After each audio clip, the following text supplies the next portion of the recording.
والصلاة والسلام على رسول الله محمد وعلى آله وأصحابه أجمعين، أما بعد. أعوذ بالله من الشيطان الرجيم. بسم الله الرحمن الرحيم. قل أعوذ برب الفلق من شر ما خلق ومن شر غاسق إذا وقب ومن شر النفاثات في العقد ومن شر حاسد إذا حسد. درسی سوم موضوع توحید، موضوع تفسیر سوره الفلق می باشد. سوره را به نام الفلق می نامند. الفلق، کلمه الفلق در سوره ذکر شده و فلق به معنای صبح است. انشاءالله ترجمه ذکر میشه و معنی دیگری هم داره. و دو تا سوره الفلق، سوره الناس، در درس قبلی هم گفتیم که هر دو را معوذتین هم گفته میشه. وجه تسمیهش هم گذشت. در درسی گذشته گفته بودیم که در شأن نزول هر دوی سوره روایتی که مفسرین ذکر کرده اشاره میکنیم.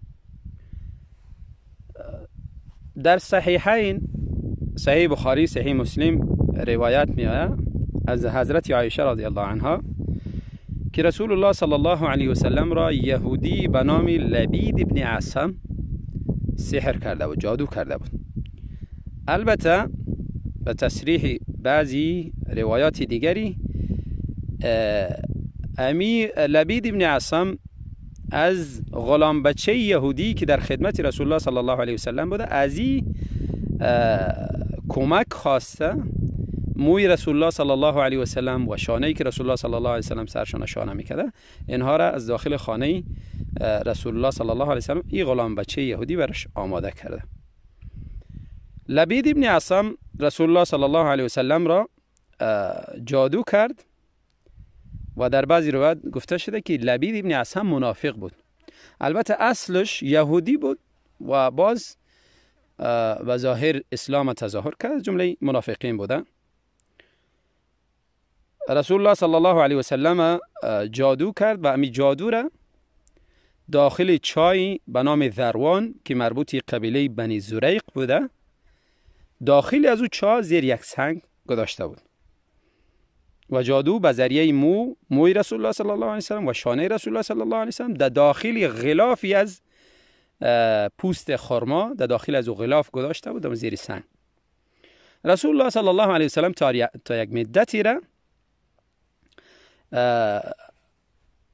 طبیعتشان ناسازگار شد.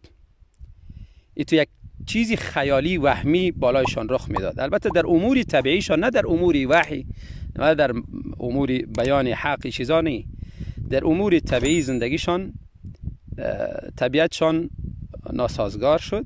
یعنی خیال میکردن یک چیزی را میکردن در حالی که نکرده بود. یعنی با همسرشان نزدیک شده در حالی که نزدیک نشده. و این حدیث در صحیح بخاری و صحیح مسلم میآید.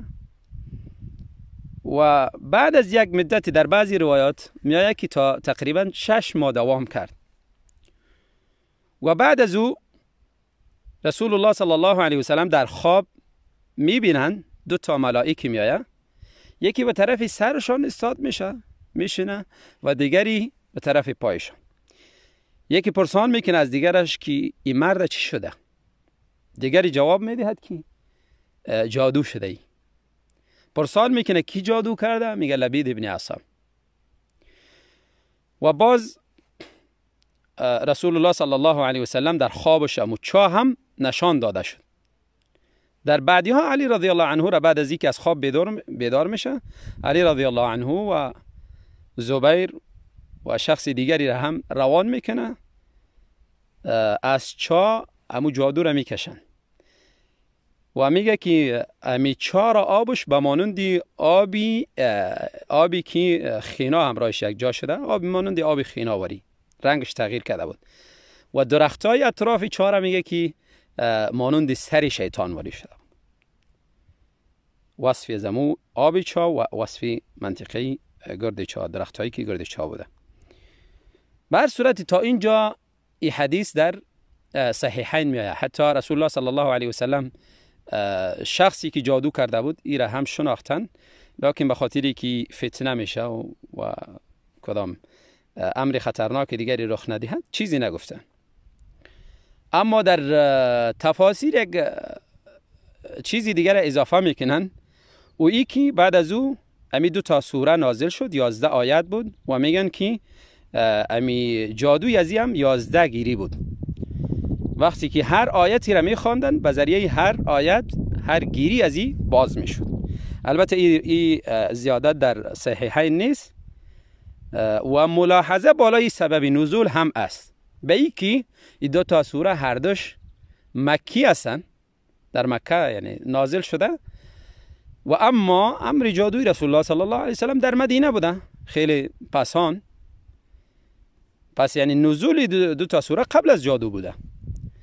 در این شکی نیست که تأکید بالای ازی شده که 2 سوره را رسول الله صلی الله علیه وسلم بخوانند و به این خود دم باندازند. این امر معقول است، اما بگویی وقتی نزولش این وقت بوده، این امر نامعقول است و به این خاطر بالای سبب نزول ملاحظه است. و اما این 2 سوره را در فضائلش گذشت که رسول الله صلی الله علیه وسلم همیشه بالای خود میخواندند و خود به این دم میانداختند.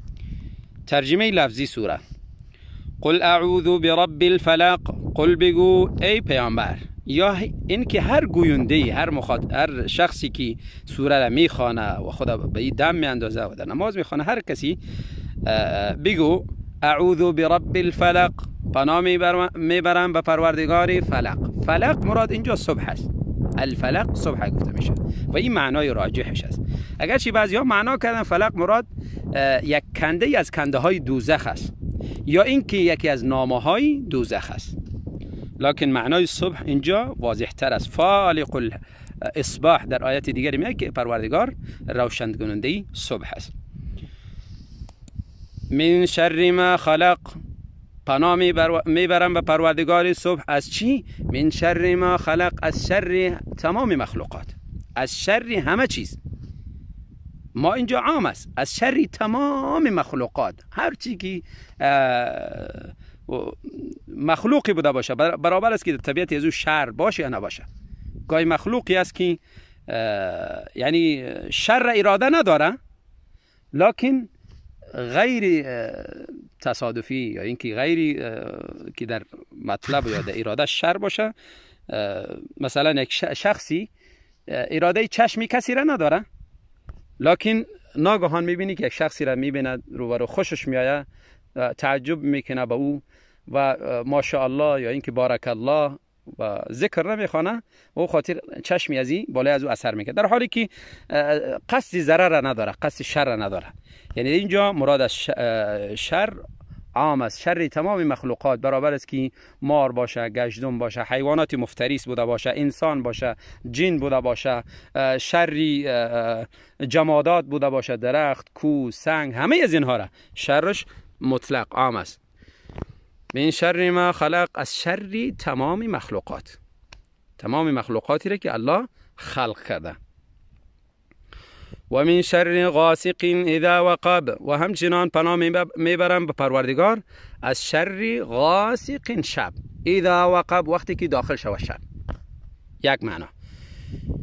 یا این که من شر غاسق از شب تاریک، اذا وقب وقتی که شب نهایت تاریک شود. اذا غاسق امو شبی را گفته میشه که ابتدای دخول شب، وقتی که شب داخل میشه تاریک میشه. بعد از اینکه خوب یعنی تاریکی فرا میگیره همه جا را، زیاد تاریک میشه، باز او وقت خطرناکتر میشه.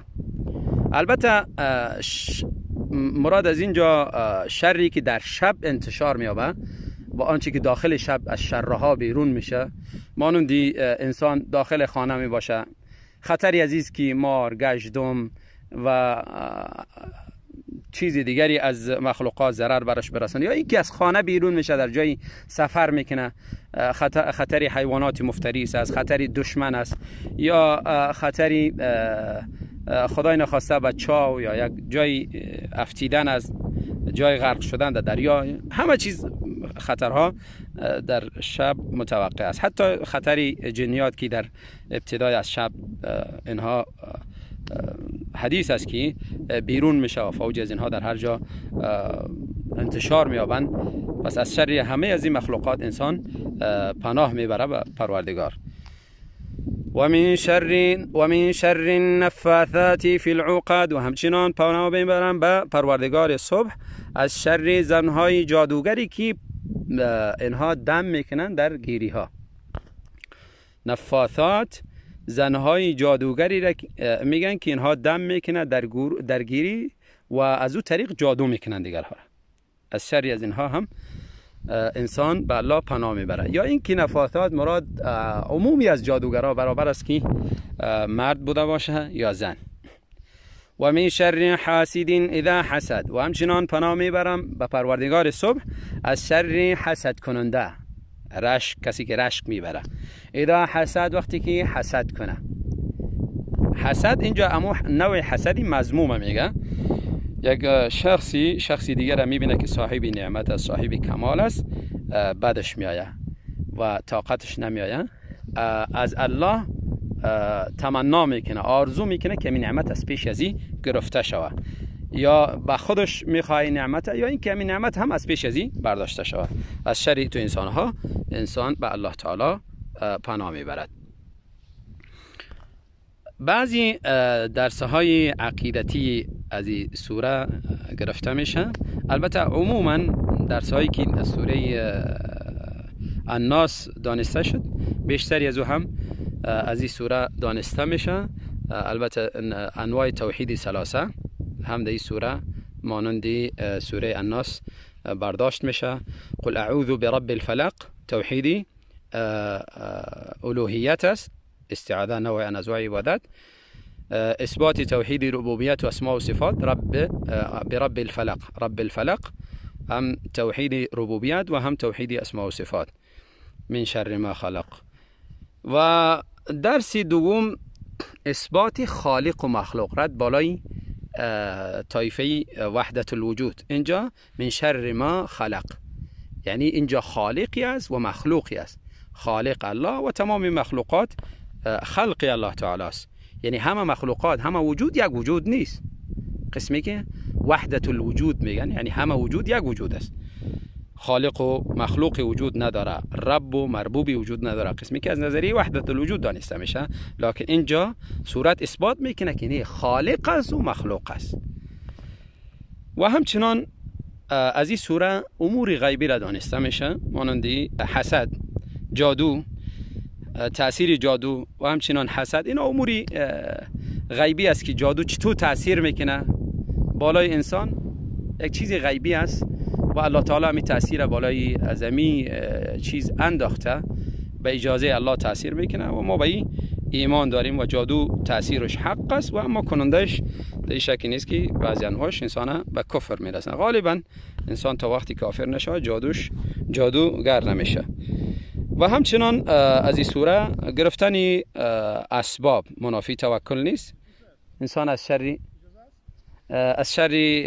مخلوقات خدا کیسه به الله پناه میبره و این نوعی از انواع اسباب است و به این اسباب کیسه انسان گرفتن به این معنا نیست که چیزی پروردگار نداشته باشه، یعنی توکل به پروردگار نداشته باشه. و همچنان از صورت اهمیتی دعا و دم انداختن که انسان ایره فراموش نکند. بارک الله فیکم.